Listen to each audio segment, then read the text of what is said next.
Get asked all the time, Faye, what is that white stuff that you sprinkle all over your steel when you're working on it? And the answer is borax.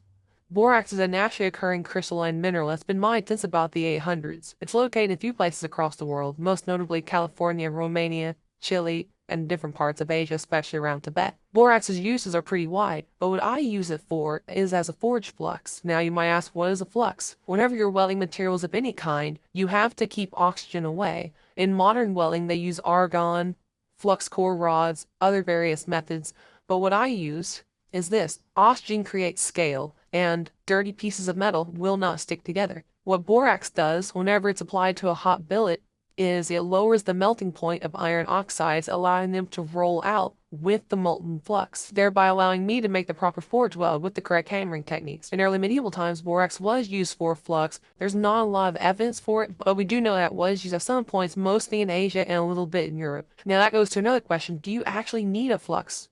No, you don't.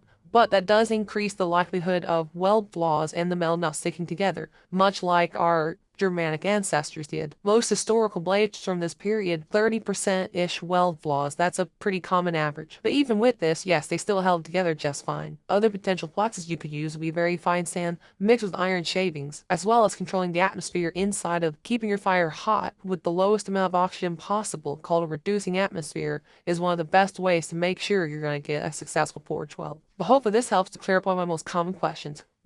See y'all later.